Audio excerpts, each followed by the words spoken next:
민동기의 저널리즘 M.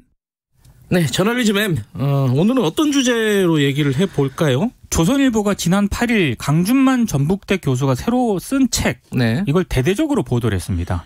쇼핑은 투표보다 중요하다라는 제목의 책인데요. 이게 강준만 교수가 새로 낸 책이다. 네. 근데 책 소개가 일면에 실렸거든요. 중요한 책이니까 일면에 실었겠지요. 근데 대단히 이례적인 거고요. 네. 그리고 강준만 교수가 과거 안티조선 운동에 불을 당겼던 대표적인 지식인 가운데 한 명입니다. 그렇죠. 조선일보하고 굉장히 불편한 관계인데 책 소개를 굉장히 또 자세히 해줘서 이례적이라는 평가가 나오고 있습니다. 그 영원한 적도 없고 영원한 동지도 없습니다. 강준만 교수가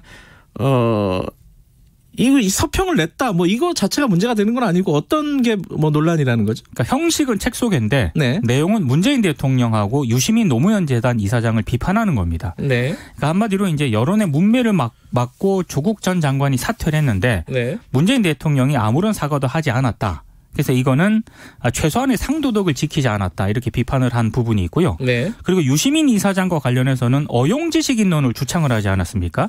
그러니까 이것 때문에 네. 인터넷에 자신을 어용시민으로 칭하는 사람들이 대거 등장을 했고 진보 언론에게 어용이 될 것을 요구했다. 이런 점을 상당히 비중 있게 소개를 했습니다. 그런데 이 책에 있는 내용을 그대로 소개를 했다면 아무 문제가 없는 거 아니에요? 그 측면에서는 문제가 없는데요. 예. 다른 측면에서 문제가 있습니다. 어떤 문제가 있는 거죠? 조선일보가 이 기사를 단독 기사라고 보도를 했거든요. 단독이요? 책 소개가 단독이 될 수 있는가 이런 의문이 일단 들고요. 이게 단독병이 많이 걸려 있어요. 기자들이 일단은. 예. 그리고 또 하나는 이걸 단독 기사로 보기가 어렵습니다. 왜냐하면 출판사가 배포한 신간 소개 자료를 바탕으로 했는데 네. 조선일보 기사가 나온 뒤에 해당 출판사 편집장이 반박문을 올렸거든요. 이 반박문이 이렇습니다.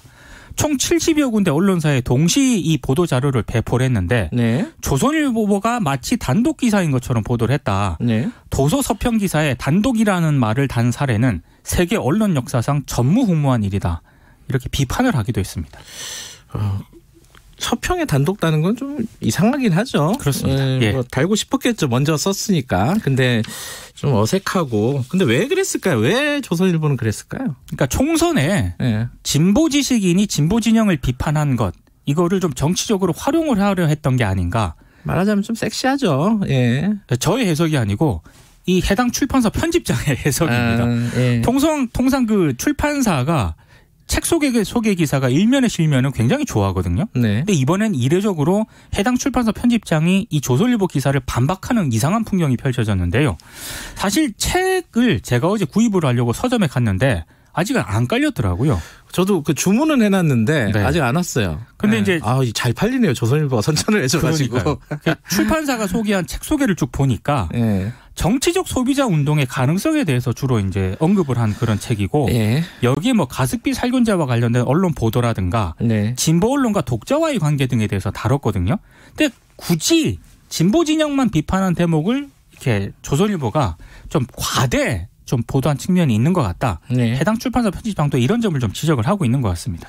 그러니까 이 책을 판매하는 편집장이 책 소개해준 언론사하고 지금 갈등을 빚고 있는 이런 상황이 돼버린 거죠. 그리고 그죠? 이제 마지막으로요. 예. 그 조선일보가 보도가 된 이후에 일부 기자들이 보인 행태에 대해서 좀 얘기를 네. 하고 싶은데 출판사에 엄청나게 연락을 한 모양입니다. 아하. 근데 거기에 이제 정치부 기자 소속도 있었다고 하는데 물론 정치부 기자도 책 소개할 수는 있습니다만 네. 출판사 편집장은 의도를 좀 의심을 하고 있고요. 네. 그리고 또 하나는 책 소개를 할 거면 책을 좀 읽고 기사를 썼으면 좋겠습니다. 이게 왜냐하면 어떤 기사는 서평 쓴다고 책을 보내달라고 해서 출판사 편집장이 퀵으로 보내줬다고 해요. 예. 근데 기사 나온 걸 보니까 조선일보 기사와 거의 유사했다고 하거든요. 그러니까 서평자로 참고하면서 단독 기사라고 우기고 네. 또 책은 제대로 보지 않고 다른 기사 참고해서 쓰는 것 이거 그만했으면 좀 좋겠습니다.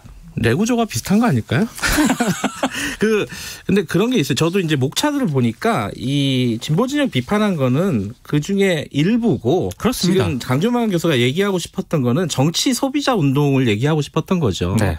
쇼핑이 정치보다 수표보다 중요하다. 네. 이 말 뜻이 굉장히 의미심장한 뜻이거든요. 그러니까 그렇습니다. 전체 맥락을 가지고 책 소개를 해야 되는데 딱 자기들이 입맛에 맞는 그 부분만 딱 골라가지고 이렇게 인용을 하는 습관. 옛날부터 있었고, 그죠? 근데 이거 이제 독자들이 다 압니다, 그죠? 제가 봤을 때 책을 제대로 안 읽어서 그런 것 같습니다. 네, 알겠습니다. 여기까지 듣죠. 고맙습니다. 고맙습니다. 고발뉴스 민동기 기자였고요. 오늘 1부에서는 총선 격전지 가다. 서울 강동 갑입니다. 더불어민주당 진선미 후보, 미래통합당 이수희 후보 만납니다. 김경래 최강시사 듣고 계신 지금 시각은 7시 33분입니다.